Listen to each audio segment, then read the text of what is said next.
The lesson is on understanding quadrilateral. In this topic, the particular जो हमारा topic है that is the properties of parallelogram. जो exercise है आपकी वो है 3.3 but इसमें आपके जो questions हैं इस वाली presentation में 1 to 6 हमने consider किए हैं. So let's understand what are the properties of a parallelogram. Let's read out these properties. First, before reading out the property, parallelogram is a quadrilateral in which these two opposite sides are parallel and equal.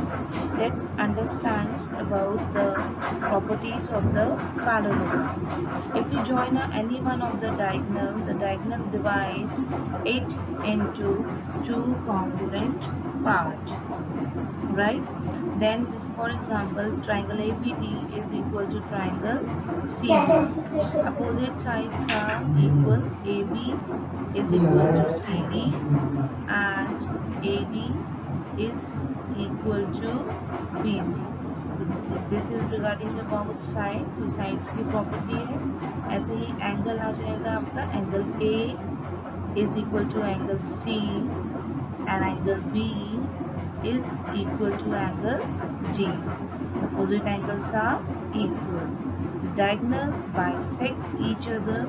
The diagonal BD and AC bisect each other at O. It means OA equal to OB and OA equal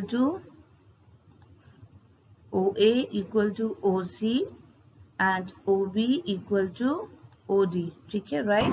So let's understand the properties. ठीक है, तो first property is that कि हमारी जो property हमने यहाँ पे पढ़ी है उसको थोड़ा सा अंडरस्टैंड कर लेते हैं. यहाँ पे जैसे diagonal divides into triangle, opposite sides are equal, opposite angles are equal, diagonal bisect each other and adjacent angles are supplementary, right? According to these property you have to solve some आपके questions हैं जो आपके exercise में से हैं. So let's start exercise 3.3. पहला question है मेरे पास में, कुछ इनकम्प्लीट से सेंटेंस हैं पैरेललोग्राम के, उन्हें मुझे पूरा करना है. Suppose I have a parallelogram. ये पैरेललोग्राम है मेरे पास में A, B, C and D. पहला स्टेटमेंट है AD is equal to, this is the side AD. We know the property, the opposite sides are equal to each other, then AD is equal to BC. That's one, right? So answer should be BC. Okay, I hope clear होगा आपको. Next है angle DCB. DCB ये वाला angle किसके बराबर है? ये वाला एंगल मतलब एंगल C अगर ये इसे प्रोनाउंस करें तो इट्स बेटर. C के अपोजिट आपका कौन सा है? A. तो या तो आप इसे एंगल A बोल सकते हैं, either you can name it as DAB or BAD, right? इनमें से आपका कोई भी आपकी जो नेमिंग है आप उसको अपने अकॉर्डिंग दे सकते हैं. Reasons, opposite angles are equal. Next OC. As we have learned that regarding the properties, the diagonal bisect each other. ये आपका OC है. OC is a part of the diagonal AC. इसका दूसरा पार्ट कौन सा है आपका? OA. ठीक है, the diagonal bisect each other. Next DAB. DAB मतलब कौन सा? Angle A. एंगल A की बात हो रही है यहाँ पर.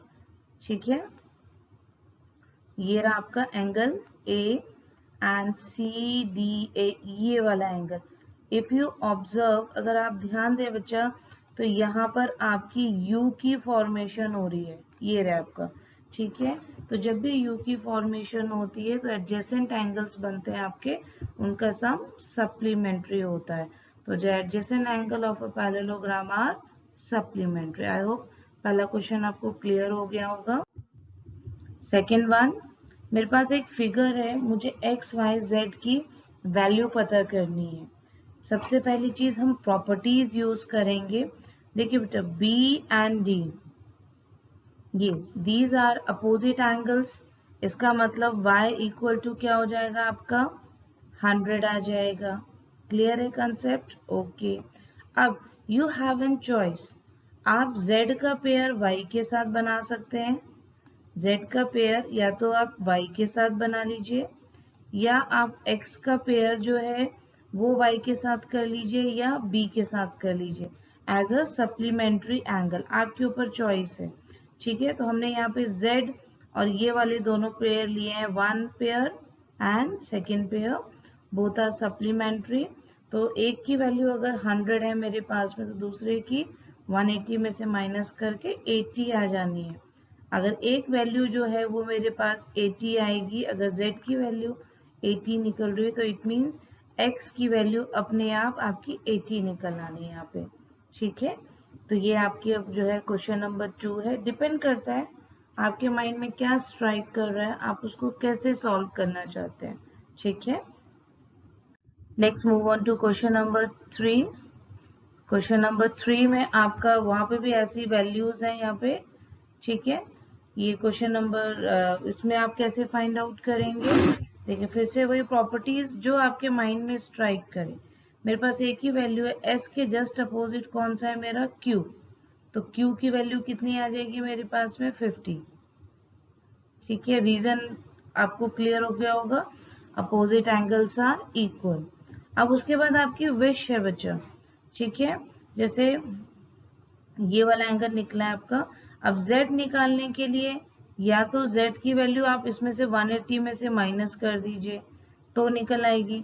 x और 50 का पेयर आप ले सकते हैं, जैसे मैंने यहाँ लिया है। x और जो 50 है वो दोनों एडजेसेंट एंगल्स है, दोनों का सम 180, तो x की वैल्यू हमारे पास यहाँ निकल, x की वैल्यू जो आएगी वही वैल्यू मेरी y की हो जाएगी, क्योंकि opposite angles are equal.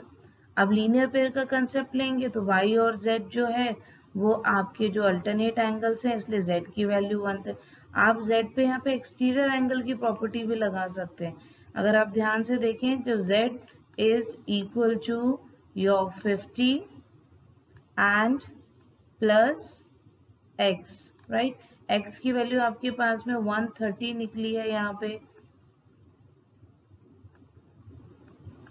Sorry नहीं लगा सकते क्योंकि ये आपका ट्रायंगल नहीं है, इट्स अ पैरेललोग्राम, राइट।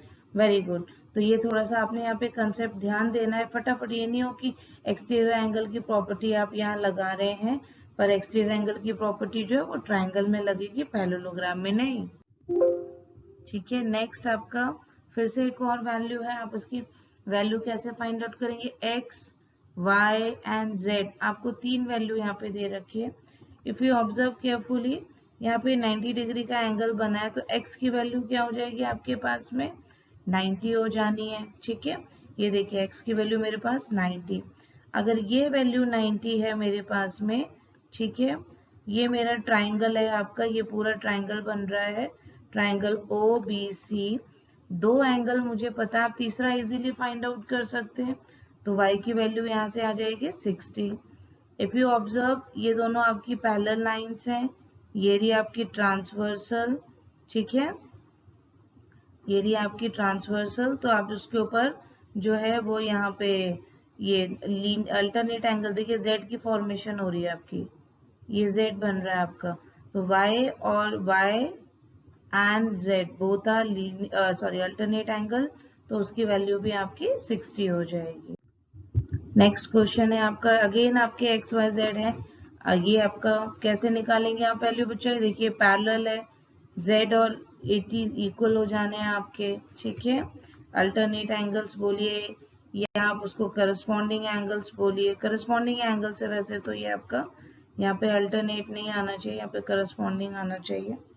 ठीक है, अब एक एंगल आपको पता है, x की z की वैल्यू आप निकाल सकते हो। 180 में से माइनस करेंगे तो ये 100 आ जाएगा आपके पास में, तो x की वैल्यू निकल आएगी। अच्छा, y एंड 80 बोथ आर अपोजिट एंगल्स, तो y is directly equal to 80, opposite angles की प्रॉपर्टी। तो आपके माइंड में कुछ भी स्ट्राइक कर सकता है। आप कैसे भी उसके अंदर वैल्यूज निकाल सकते हैं, ठीक है। नेक्स्ट क्वेश्चन है आपका ऐसे एक और उसमें सेकंड क्वेश्चन नंबर 2 में कई पार्ट्स दिए हुए हैं। आई होप काफी क्वेश्चंस हम कर चुके हैं यहाँ पे, थोड़ा सा अब आपको क्लियर हो गया होगा, ठीक है।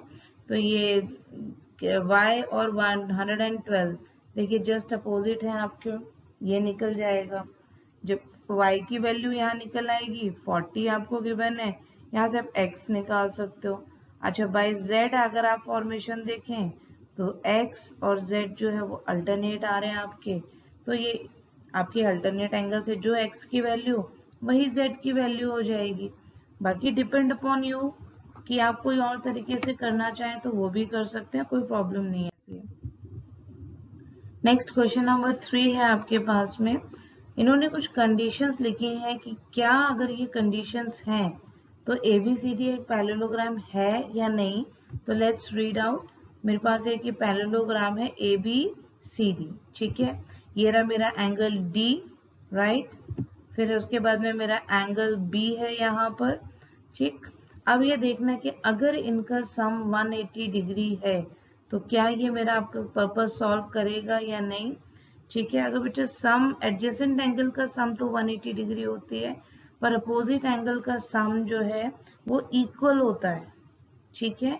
तो इसलिए ये हो भी सकते हैं और नहीं भी हो सकते हैं, थोड़ा सा ध्यान देने वाली चीज है। नेक्स्ट क्वेश्चन है आपका, AB और CD दोनों एज के इक्वल हैं, it means both are equal. But अगर आप नेक्स्ट देखें AD 4 है, थोड़ी सी छोटी है, BC 4.4 है, it means both the sides are not equal. और अगर ये इक्वल नहीं है तो इट मीन्स ये पैरेललोग्राम नहीं हो सकता, ठीक है। नेक्स्ट लास्ट है आपका, एंगल A की वैल्यू आपको 70 दे रखी है, ये आ गई मेरी 70 वैल्यू। एंगल C की वैल्यू 65 दे रखी है। If you observe the properties, if you have learn the properties, आपको याद है तो आपको कोई प्रॉब्लम नहीं होगी।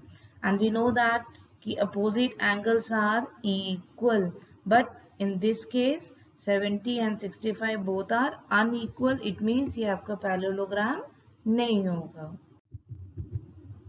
नेक्स्ट क्वेश्चन है आपके पास में, अगर आपके पास दो अपोजिट साइड एग्जैक्टली इक्वल है, वो पैरेललोग्राम नहीं है, ठीक है, तो उसको रफ स्केच आपको ड्रॉ करना है।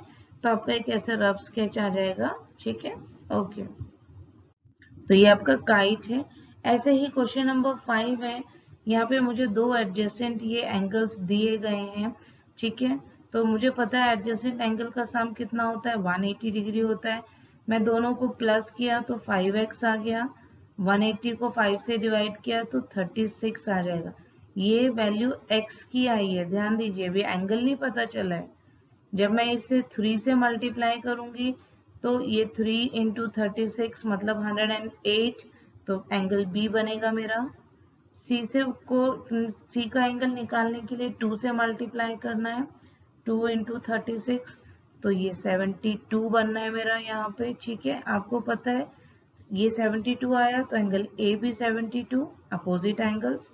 B आपका 108 तो D भी आपका 108, राइट। तो ऑल द एंगल्स जो है वो आ जाएगा 108, 72, 108, 72। ऐसे ही आपका क्वेश्चन नंबर 6 भी कुछ ऐसा ही है। एडजेसेंट एंगल्स आपके इक्वल हैं, ठीक है। तो किसी एक की वैल्यू आप निकाल लेंगे, वो 90 आ जानी है। अगर एक 90 है तो ये भी 90 क्योंकि इक्वल था, ये 90 तो ये भी 90, ये वाला 90 तो ये भी 90, it means all opposite angles are equal, right? So this is all about the properties of parallelogram and question number 1 to 6 of exercise 3.3. Thank you.